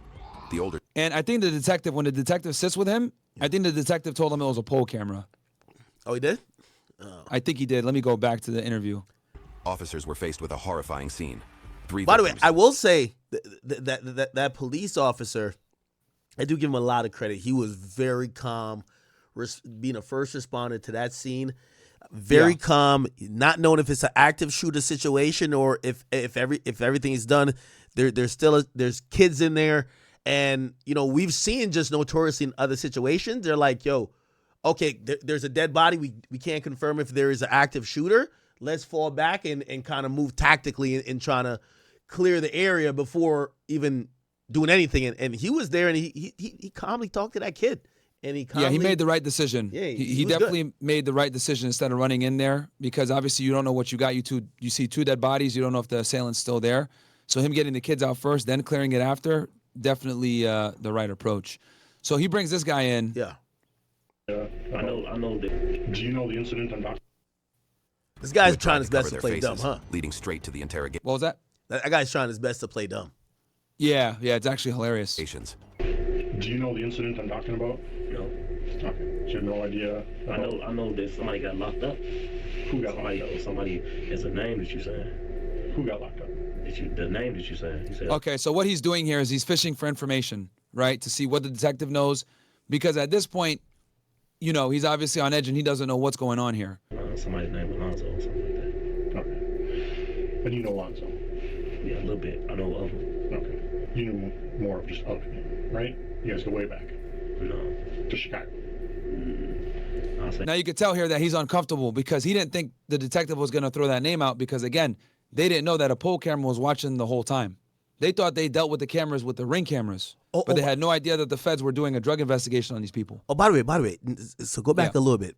He says something which kind of, he says you guys go way back, right? Yeah. To Chicago. Alonzo is the owner of the car. Oh, okay. So when they brought him in, they did record checks on all these guys, and that's how he knew that they were both back from Chicago. Yeah, the cop kept dropping a couple of hints, and I think he was doing it surgically. And obviously, you would notice it seems like an interrogation tactic to be like, I'm gonna let you know a little bit more nuggets of what I know that you could. I'm watching you just kind of unfold in your mind, like, yo, this whole shit's cracked. And then now, if you get a place of vulnerability, maybe we could get you to, either cooperate or just confess. Yeah, so this is the ideal situation because at this point, they already had the UPS things, they had the cameras, they had the pole camera. They brought this guy in last when they already had everything. I wouldn't be surprised if they brought him in for an interview and they already had like an arrest warrant ready to go, but they wanted to interview him first, see what they can get out. I wouldn't be surprised if that's what they did here. Yeah, because we don't see him leave. We don't see him leave, even though it's just the body cam. Hey, or the recorded thing. What was I gonna ask? Where the hell did they? yo, they found the UPS clothing. Yeah, they Like, did. yo, you would imagine like they would have incinerated that shit, right? Yeah, niggas are dumb, bro. Like, I don't know how they found it. Let me see if this says here. You guys go way back No. to Chicago. I'll say yeah. I don't you don't, somewhat of the same level of respect, right? Yeah, but we do our something like you homework. said way back, like basically like friends, anything like that. So now he's fishing to see what the detective knows, because it did catch him off guard that he knows who Alonzo is. So now he's on defense. No. Not friends. All right, but you've known him all the way back. And I used to do this when I was an agent. I would give the suspect an intimate piece of information that only he would know Yeah. as a kind of hint that I got you, motherfucker, and I know who you worked with too, right? And then you can also, right, continue the interview, and then you start to kind of put the screws on him like, hey, we already talked to him. He snitched on you. I don't know what the hell you're lying for. That's another tactic you can employ. Chicago, right? Yeah. Okay. Where are you living now? Huh? Where are you living now? Alone in Minneapolis. When's the last time you talked with Alonzo? I want to say like a month ago or something like that. A month ago? Like a month and a half, I think. A month and a half ago? Yeah. Yeah. That's a lot. And by the way, So that was this is a tactic too, right? Where they act like, yo, the source. They did it to Young Thug. Yo, listen, man. No, you're chilling. We're just trying to find out some more info on that other guy. So like, yo, bro, like, dude, don't lie to us. He's really the target. We want to know what you know about him. So who's this Alonzo guy? Like, what's up with him? Like, oh, you hang with him? When's the last time you seen him? And it's not like, yo, you fucking guys killed somebody. It makes it seem like they're only looking at Alonzo, right? Yep. Yeah. Yeah, for sure, because they're trying to see what he's gonna release, but he's being very tight. He's keeping his cards to his chest right now, denying, underplaying, lying. was already on camera. That was already Okay, so that was already on camera. They already put on the news. put on the news. I already showed Alonzo shooting a person. Okay?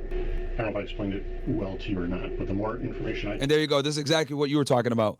The more I told you, but the more information I tell you, the less you can tell me. the less you can tell me to help. So in other words, I already know everything. You better come clean, or else you're gonna make yourself look really stupid when you contradict yourself. When I have everything here.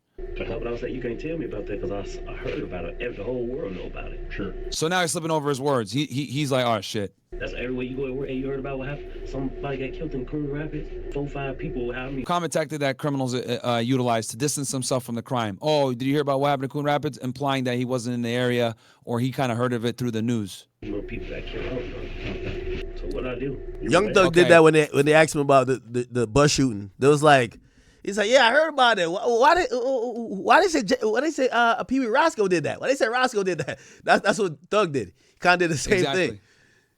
Yeah, that's like fishing for information. He says he asked the cop a question. 4-5 people. How many more people got killed? I don't know. So what I do? You were there. So what did I do? Fishing for info.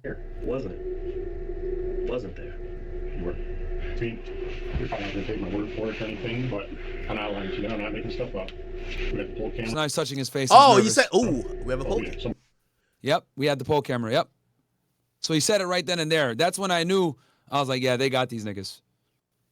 Because remember, the crooks didn't know that there was a poll camera there. This is what sealed their fate right here. We had a poll camera in the house. When we see you pull up, we see the three of you get out, walk up to the house, just you and Alonzo. He knocks on the door. You don't open the door That poll camera is what blew this case wide open. right first, and you start walking away. Because you guys are probably down the street.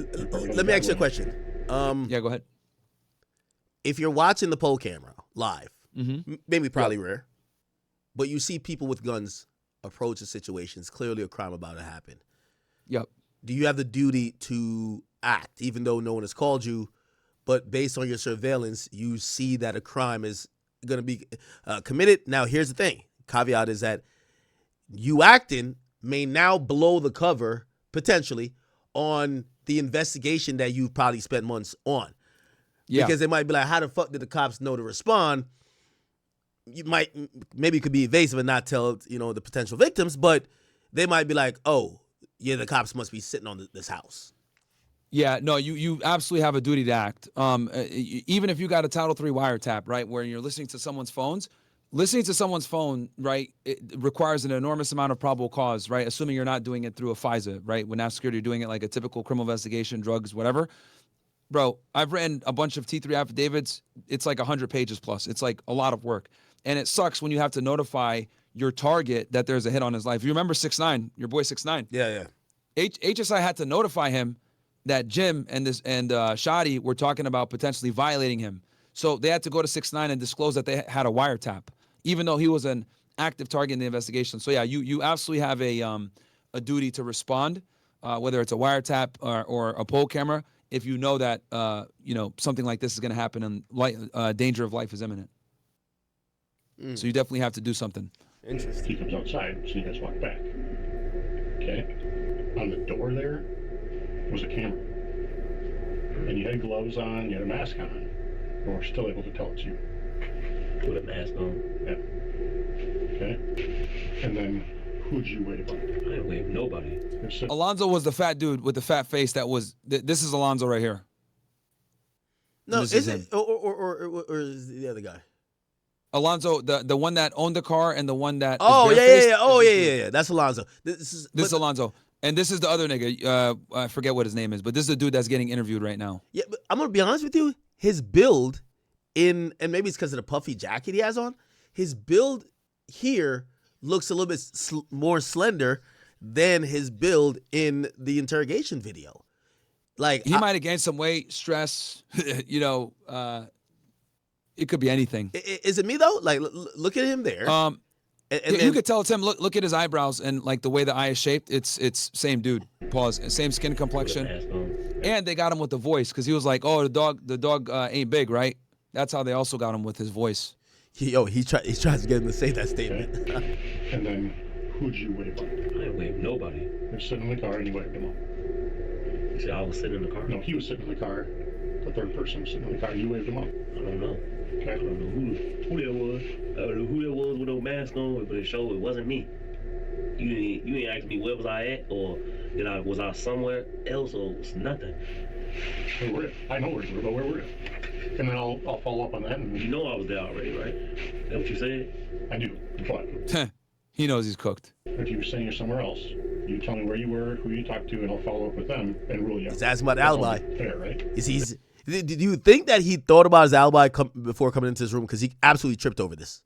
Yeah, he did trip over this, and he definitely didn't. He didn't come up with his. Basically, he didn't give this alibi to his girl, which for the audience that's watching, he's gonna say that he was like with his girl and his kid, I think, if I'm not mistaken.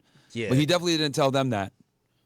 That's crazy. Because keep in mind, he didn't know that the cops would catch them this quickly because of that poll camera. When were they arrested? Do you remember? You say Like after the murder? This is February 13th, 2024. When did the shooting actually happen? Let me see. Here, I'll find it right now. It says it in the beginning. January 29. January 29th of 24? Yeah. Okay, so yeah, literally like 2 weeks later, they already got this nigga in custody. Yeah, 2 weeks later, pretty much. He comes outside, February 13th. so you guys walk back. Okay? On the door there was a camera. And you had gloves on, you had a mask on, but we're still able to tell it's you. with a mask on. Yeah. Okay? And then, who'd you wave on? I ain't wave nobody. You're sitting in the car and you waved him on. He's trying to keep the poker face. I see him. He was sitting in the car. He's trying real hard. The third person was sitting in the car. You waved him on. I don't know. Okay. I don't know who that was. I don't know who that was with no mask on, but it showed it wasn't me. You didn't ask me where was I at, or was I somewhere else, or was nothing. Where were you? I know where you were, but where were you? And then I'll follow up on that. And You know I was there already, right? That what you said? I do, but Slipped up saying that. if you were saying you're somewhere else, you tell me where you were, who you talked to, and let me ask this question. Let me ask this And he's dumb for even coming in and doing this interview, but he's so desperate, as you could tell from his questions, to see what they know, that he accepted doing this interview without a lawyer. Sorry, you're going to say, Ak? What's So up? let me ask this question. And I'm not trying to get all Batman on people, but I keep telling my audience, I'm like, hey, listen, crime in 2025 is really hard to do and really get away with. Yeah. And obviously most niggas are just too stupid to do crime. And Yeah. but I also think about, let's try to optimize some of these scenarios and let's see how and I'll ask you, how do you think they would have been caught? So I'm gonna Batman the situation a little bit, right? It's not your car. I'm assuming you don't have a phone on you. Mm-hmm. If he kills Alonzo, and I know it sounds crazy, and I only say that because supposedly when what's the guy who's cool with Sauce Walker? Sauce Walker got shot and his friend got killed. One of the guys came up dead really quickly. And some people actually theorize that it was a murder for hire and possibly the person who did the hiring got the shooter out of the way to kind of close up loops. If this guy, I think he thought he was pretty safe. I think he was a little bit more cautious than Alonzo. Alonzo got his face showing. He's thinking, I don't got my face showing. But here's the thing. Alonzo is probably the tie to him. And obviously they're gonna use like records and stuff like that. But if Alonzo isn't there, or somehow Alonzo dies, how do you think he gets caught? Assuming that they didn't have Alonzo's car? No, they had Alonzo's car, but Alonzo is dead. Got you. How do you identify him? Because I could tell the way his brain is thinking. I had my mask on. How could you tell it's me? I didn't so have a assuming cell Alonzo phone. wasn't alive and they didn't get the plate, but I knew who Alonzo was. And also, what they probably did, because he's alive, they probably took that and then traced everything in the back end to find these guys. But if Alonzo is kind of out the way, and he knows now, because they're probably going to also play it like they don't in this situation, but they could play it like, yo, Alonzo already talked to us, like. Bro, they could do that, yeah. Bro, they can absolutely play that. He told me about y'all in Chicago, this and third. If that loose end is tied up, what do you think? What I would do, so if I was the guy, what I would, so one thing I used to do, which was, really fucking powerful, is I would do phone toll analysis. So anytime someone is like a criminal, right? Yeah. On the day that the crime happened, yeah, you want to look at every single person they called. Because more than likely, the person that they call the most on that day is going to be a co-conspirator of some kind. So anytime I used to do a drug deal, this is what I used to do when I was an agent. I would do an undercover drug deal, right? I'd send my informant in, I send an undercover in, right? He would go ahead and buy the drugs. I would monitor what's called a pen register, right? Have I explained what a pen register is before? I think you did. I don't really remember what it is. I'll say it. We got like 8,000 watching. I'll explain it. They might not been watched other episodes. A pen register is what's also called known as a trap and trace. And what this does is it is a real live feed of all phone calls and text messages coming in. Now, it's important to note that you don't get the contents, you just see who contacts. So if I got a pen register on your phone, I'm going to see every person that texts you and every person that calls you real time, but I won't know what's in the content of messages. You need a Title III for that, right? And to get a Title III, you need to have a pen register up. But I would do a pen register, or I would do a phone toll analysis, do a subpoena, get their phone records. And on the day of the robbery, I would look at every single person he called, and the person he called the most, 9 out of 10 times is a co-conspirator. Because when I do drug cases, anytime I did a drug deal, the person he calls before we do the deal and the person he calls after the deal, more than likely 9 out of 10 times is a supplier. And that's how I'm able to work my way up the organization. Okay, all right. So that's one way to do it. Another thing they could have done was, because these dudes are probably idiots and had their phones with them, you can do what's called a historical ping warrant. And what a historical ping is you're able to do a search warrant on the phone. It's basically a search warrant. You need probable cause. And you can identify all the polls that connected to the phone. And what that does is, this is really good for murder investigations. What it does is it shows where the individual does to damn near a meter sometimes with the accuracy, because it uses all the different cell sites to put you in a precise, exactly. It triangulates exactly where you were. Hey, by the way, in off topic a bit, did you see in the situation or the case where they robbed 6ix9ine's house, they used that? Which I thought, yes. I was like, yo, they're using cellular GPS info to catch dudes who did a home invasion. No one got hurt. Right. Granted, it's a horrific crime, but you could tell these cops, at least down there in Palm Beach, they're not playing around. Fuck that. Yeah, no, and crime like that doesn't happen that much. And I used to do that, those warrants myself, man. So Yeah, dude, it's very. That's how they caught the pipe bomber, the DC pipe bomber. They caught him with cell site warrant, and it's pretty solid, bro. Because that's how they got Brian Kohlberger as well. Brian Kohlberger, 6ix9ine's assailants, or robbers, and what was the other one? Oh, and the DC pipe bomber. They used cell site information to get them. Interesting. So those are the two things I would use, assuming Alonzo was killed and I didn't have access to talk to him. Yeah. It's only fair, right? That's crazy. You say on the 13th? The 26.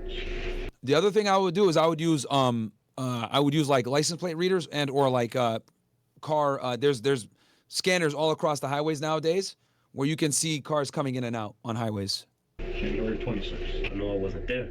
I wasn't at nobody else. I wasn't at nobody's house. Okay. We go in a crime scene, the whole 9 yards. You're touching your face. You're hitting the Can I see?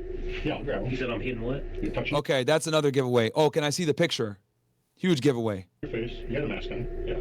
You're touching your face. You're touching the lizard cage. You're touching your face. You're touching different areas. You're breathing through the mask. Okay. We're getting to the point of the evidence is mounting up Boom, there's the UPS shit. so high. That's great. It's hard to get out. Okay. They probably did a search warrant to find this stuff. I'm assuming the day they brought him in, they probably conducted a search warrant at his house and then brought him in after. Why do you think they didn't throw that away? Idiot. I don't know why he didn't throw it away. I'm actually shocked he didn't. Like burned But it? you know what, bro? They probably these niggas, bro. They probably thought they weren't gonna get caught because they didn't think that the cops would find their license plate. So what I think is, the cops identified them, they got arrest warrants for them, and then they executed search warrants and brought them all in after the search warrants, all one shot. Because these dudes had no idea that the poll camera was there and that they would get caught this quick. They thought they had done it. You know, they were good to go. There's also audio, and you can be heard on there saying, "Ain't no big dog, is it? Yep, that's when he gets cooked. What? Ain't no big dog, is it?" Hey, by the way, What do that mean? one Okay, second. at that point, he's probably shitting his pants now because that's a very intimate and nuanced detail that only the criminal investigator would know. And let me ask you this question. Yeah. They bothered to try to dismantle the camera outside as they were running out. I wonder why not. Did they not notice the cameras inside the house? Like, if you're walking around, if it's a Ring camera, you would be able to see like that light. Like, why not? I know they're a little frantic inside, but why not plug it out? Like, granted, it's probably in the cloud, but they do none of that. They actually don't even interact with the cameras. They actually, I mean, maybe that's the reason why he put the thing up, but I'm wondering why They not only try to took the tamper outdoor with those. camera. I think it was sloppiness, and then also after that dude shot and killed the dad, they just wanted to get out of there. I don't think that was the plan, was to go in there and kill them. So, Do you think any possibility any of those cameras in the house were cameras they by might have not noticed investigators?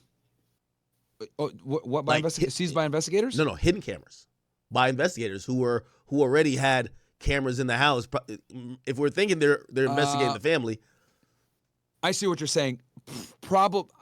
So getting cameras into a house is very difficult. I would be more inclined to think it would be a bug, but doing bugs is not, it's kind is of a not bug a thing audio like that only? anymore. Yeah, because if you were to bug video, you would basically need to have like damn near a national security case where you know that they're terrorists and you have a bunch of probable cause. Okay, I can explain this real quick. When it comes to search warrants, right? And being able to search someone's phone versus, listening to their phone on a Title III or even bugging a house, or searching a house, every threshold you go up requires more and more probable cause to justify it, because it's already bad enough to listen to someone's phone because there's something called the reasonable expectation of privacy, or we call it REP. The higher the REP, or the reasonable expectation of privacy, the more probable cause you need to justify it. This is why you need more probable cause to get a Title III affidavit signed by a district judge to listen to a phone than you do to arrest them. That's how high the standard is. You need way more PC, because not only are you investigating the guy that you're going to be listening to his phone, you're also going to be listening to all the conversations of the people that are calling him. So this is why you need a lot of probable cause. Now, as far as like to put cameras in a house on a drug trafficking investigation, it would be super hard to do that. A bug, I can see that. They've done that before, etc. But to put cameras in a house, I think that would be very difficult to do. And to be honest with you, if the feds did put cameras in the house like that, there's no way this YouTube channel would get it. okay. So it's got to be Ring camera stuff. Okay. All right. Yeah, so that's what I think. You would just put a bug, if anything, and listen to audio. Ain't no big dog, man. Not yet. You told me Boom, got him dead to rights. Yeah, I'll play that back so your audience can hear it twice. on there saying, ain't no big dog, is it? What? Ain't no big dog, is it? What do that mean? Ain't no big dog, man. Not yet. You told me. You Cooked. said it? What would I say? What do that mean? That's what you said when you were there. You also have a very distinct voice. I don't say nothing like that. I don't know what that mean. What do that mean? Fake yawn. Oh, that's just What does that mean? Fishing for more info. you said when you're walking up and you're talking Why would you to want me to say it? the guy in the driveway. Why would you want me to say it? So that I can compare it to what I heard in the Another red flag. Won't say it. video. Right? I'm not gonna say nothing. Okay. I'm saying, You saying you knew I was there already, so why you want me to say it? well, Anything. I can say that you're there all day. I can prove that you're there and I can prove what happened because You can prove I was there? Sure. Now, this detective is nice because if it were me, dude, I would have told him, look, bro, we already got enough to bury you. Like, I don't even really need your fucking statement at this point, so you choose what you want to do. And I just get up and walk out and then let another agent come in like 10, 20 minutes later after they cool off and be like, hey, bro, we kind of got you dead to rights. You know, you want to save yourself, we need to know what's going on here. And that's how I would have played it if I was this interviewer. But he's being polite, you know, telling him, hey, you know, I already know, blah, blah, blah. Sure. yeah, because everything is on video, man. 26. That's 26. That's Yeah, I like how he's 26, looking that's over it like, huh? Yeah, he's trying to act stupid as shit. It's funny. And he's going to ask him, this is the funny part right here. He's going to tell him, like, hey, you want to take the picture? Because I had my baby with me. Okay. And help and my baby mama, she was trying to come get him. And I didn't go to work on that day. Okay. Where were you? I was in the house. Is that what you're going to go with? That's what you're going to stick with? Another thing, one of my buddies from the CIA was telling me this. Whenever someone is looking down as they're telling you something, it means it's a higher likelihood that they're lying. Excuse me, not dying. Lying because when you look down, the part of your brain that is like more about fantasy and storytelling gets activated versus when you're looking up, right? It means that you're honestly trying to recall factual information. So that's another telltale sign here that he's lying because he looked down as he gave that entire lie. I'll rewind it for you guys real quick so y'all can see. Work on that day. Okay. So as he's telling that story, he's looking down. I'm in the house. What was he doing? Looking down as he tells a lie. Is that what you're going to go with? That's what you're going to stick with? You're never at the house or anything? No, I wasn't at the house. I see the photos that you got. Yeah, At this point, he knows he's caught, but he wants to see it with his own two eyes that they got the video. he just still photos of Because it. he still can't believe it because he's, unbeknownst to him, he doesn't know they had a pole camera the whole time. So you think he's bluffing? You still want me to get Yeah, he thinks he's bluffing. 100% he is. warm water or cold water? All right. Give me this one. You can grab Yep. At that point, he knows he's cooked. it. You can hold it if you want. I don't know. You don't need to. I need to hold it, yeah, because you know you're going to hold the L here very soon. You know, I think he's thinking you're trying to get my DNA. Because That's a part of the reason why he didn't want to touch it. Facts. Yep. They mentioned early on, we have you breathing, you touched a bunch of stuff, lizard cage, Yeah. and I think But thinks, he's dumb because they already have his DNA. Like ever since like almost for 10 years now, everyone that's arrested for a felony gets swabbed by the U.S. Marshals, typically. Oh, really? So yeah, like, involuntary it's pretty or they gotta. If I'm not mistaken, at this point, all felony arrests, individuals are swabbed. Somebody else. I know it's you. I can print off a couple more, but I don't know if that's going to convince you or not. But just so you know, I'm not lying to you I know you ain't lying. on any of this. Yep, he knows he's cooked now. Okay? All three suspects in the Coon Rapids That was a Freudian slip right there. I know you're not lying, implying because if he's not lying, that means you're guilty. triple homicide were indicted on multiple counts of first-degree murder, upgrading their Yeah, and I can edit there, end it there. But no, man, I think, you know, when it comes to this footage, I think we identified 3 or 4 separate times, where he could have, the bad guy had his back to him and he could have taken an opportunity. Obviously, it's only for a split second, right? Or 1 or 2 seconds at most. But there definitely were some opportunities where he could have, if he was trained, he could have taken advantage. Yeah. Jeez. So, All right. anyway, bro, I'm gonna take off. Did you sleep yet, bro? Or were you up all night? Nah, I ain't Pause. sleep. Well, I started streaming late, but still, we just hit 5 hours. I'm gonna watch the end of the Banks thing, but yo, bro, I appreciate you hopping on, man. Yo, Hey, bro, it's always really fun. Always coming on, bro. Yo, Pause. let me tell you, So- I keep telling everyone, you're my favorite person to do breakdowns of, like, whether it's criminal documents or just like, unfortunately some crime stuff. I think we both try to pick each other brain, and I think you give some valuable information that kind of helps people understand how the police and how law enforcement thinks when they're going about investigating, if not effecting arrest in these situations. So definitely, Yeah, no, appreciate man, I you, bro. appreciate the platform, and people they could check me out at Myron Gaines X on all the platforms if they want. And we need to do another one of these. Is there any I'm trying to think if there's any hip hop cases that are going on right now. Well, Dirk's supposed to be happening in January. I don't think it's gonna happen in January, but Dirk's gonna happen. Trial? That's when it's tentatively scheduled for you. You know the feds move. Well, you're a former Fed. You want to? Quick. Where's he gonna? Yeah, they do move fast actually. And he probably It was supposed to be in I don't know. October. It got pushed back to January. I think it's gonna get pushed again. They're still doing some pretrial motions. They're supposed to start like jury selection during about like halfway in January, but I think that's gonna get pushed back. Let me ask you a question. And I'd be down to go to trial if you want to go, bro. Shit. We would kill it if we went there. I know you. And remember, it's federal, so there's gonna be no cameras. Yeah, I know. I know you haven't. I don't know if you've paid attention to that trial a lot, or the case currently. So I'm familiar with it. What's happened is that, remember, there's one of the shooters that's a co-conspirator too that we could assume is cooperating because he's not named in the indictment. He's just named as co-conspirator too, and he's a shooter. However, there is another guy who's the guy who flew on the plane with Dirk. His name is O.T. Avani. Yep. In every motion now, and they have a bunch of motions to disqualify the indictment and motion to kind of like, dismiss the indictment. Essentially, all those motions are being jointly filed by everyone. That's charged except this guy, O.T. Avani. His name is Kevon Grant. His name does not show up on any of the joint indictment. You can tell Dirk is basically paying for everybody's lawyer.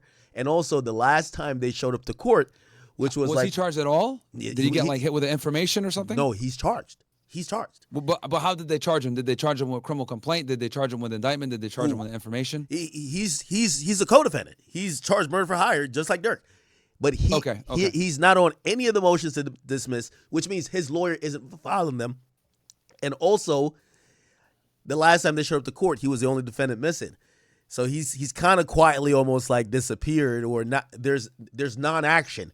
I personally think that he's already struck a deal, and I think he's already secretly went into court and pled guilty. That's why I was asking if he got hit with the information, because one of the telltale signs someone's cooperating is if they got hit with information. But you're saying he got indicted in the original indictment, yes, and then paperwork hasn't been filing on his end to the same degree for all the other defendants. That's what you mean, right? His lawyer looked like there's nothing going on, and the last time when they showed up to court, all the defendants, he wasn't there.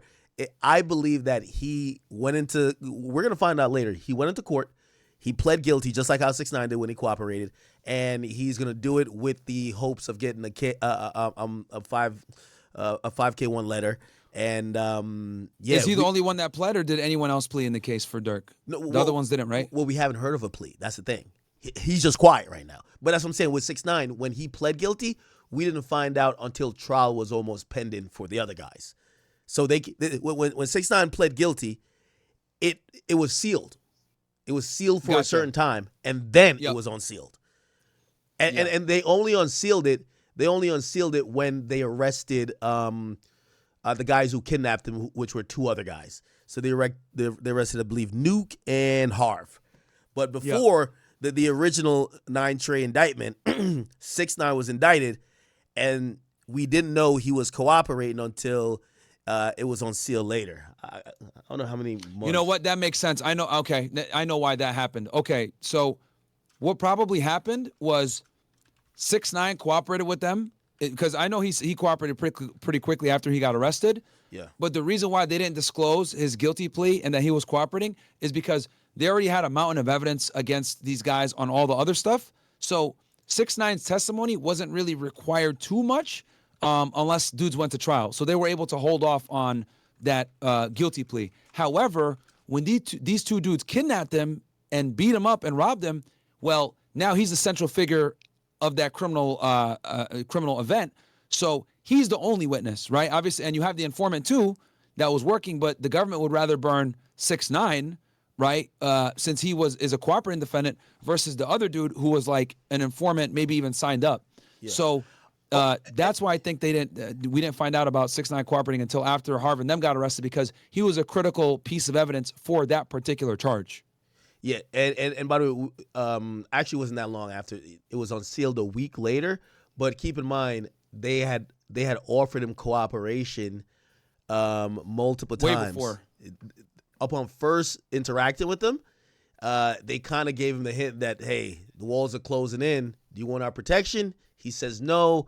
They then, when they first lock him up, they basically ask him I again. told you the real reason they arrested him, right? Because of the hit, right? No, there's another. Well, it was the hit, but there's another thing too. So, okay. So I actually told 6ix9ine this shit, and he was shocked. The reason why they picked him up is because, excuse me. So first they intercept the threat on the Title III, right? Jim Jones and this other dude talking about we need to violate him, whatever the fuck, right? Yeah. Then they went to him and told him, hey, we can offer you protection. 6ix9ine declined the protection, and he was supposed to go to Mohegan Sun. He was supposed to go to Connecticut to the casinos. Yeah. I think he had a performance, or he was meeting up with Anuel or something like that. I forget exactly what it was. Mm-hmm. Now, HSI New York knew that there was a hit on him, and that him going to Connecticut was going to be a logistical nightmare of surveilling him, right?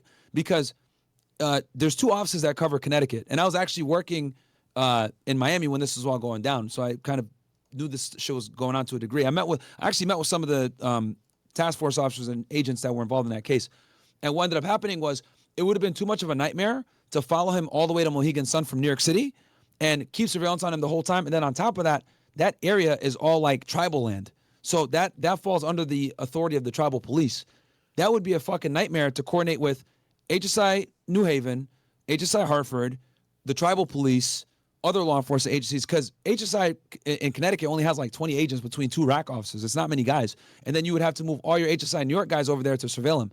So and then on top of that, there's no guarantee that they're not going to try to kill him at the casino. God forbid they get in a shootout, someone gets shot, killed, when they knew that they had this stuff on the Title III, so they said, fuck it, we're just going to pick this dude up. So that's kind of why 6ix9ine forced their hand by refusing to take the protection and going to Connecticut, which is a whole other jurisdiction, which would have been a nightmare to surveil. Can the feds go into tribal, like... They can, but they would have to notify the tribal police, which is probably another reason why they didn't want to have to do it. Okay, and by the way, it says Mohegan Sun Casino is owned by the Mashantucket Piqua Tribal Nation, and it's a federally recognized Indian tribe. Absolutely. It's all Native American land out there, pretty much. So operating over there is it's a lot of red tape, bro. It's a lot of red tape. Does the tribal people get paid from that? They get paid a lot, right? They gotta get in the bag. To be a tribal cop? No. Well, if I'm guessing the casinos go there because they could evade certain type of maybe like local or jurisdictional like laws, right? That's a good question. I don't know why in particular. Because but it I seems do like know casinos always pop up there, but they're not necessarily owned by I don't think they're owned by them, right? I think I don't know if they're owned by them, but I do know that some never of the mind. It says casinos the Mohegan operate. tribe owns it. Okay, never mind. Yeah, that obviously who owns it in particular, I'm not 100% sure, but I do know that land is tribal, which means it falls under the jurisdiction of the tribal police, and you would have to notify the tribal police that you're working in the area to avoid what's called a blue on blue, which is like a law enforcement incident, because HSI guys are plain clothes, right? If a bunch of plainclothes guys run in with guns, right, to stop a potential shootout that 6ix9ine's involved in, the tribal police need to know that, or else you're going to run into a clusterfuck. Yeah. And they probably don't want to notify, the local police about this investigation, so they said, fuck it, we're just going to go ahead and arrest this guy. Yeah, there's some called Mohegan Tribe of Indians of Connecticut, and there's Foxwoods, there's Mohegan. That whole area is a bunch of casinos. It's Eastern Connecticut, out in the boonies. For those that are unfamiliar, it's like 2.5, 3 hours from the city. Wow, interesting. But nah, man, it's always great chopping up. But bro, we should do the dirt trial 100%, bro. At least for the first few witnesses. Yeah, no. I think that's gonna be a crazy trial. But yeah, no, we'll set it up, man. I appreciate you coming on. Of course, bro. We'll get back up with each other. And anytime you want to pop on here, just let me know, man. All right, man. Anytime, bro. Later, guys. Peace. Peace. Bye. All right, chat. I didn't think I would get to 5 damn hours. Holy, I was kind of tired, but shit. See, you see what some good energy gives you. All right, I'm.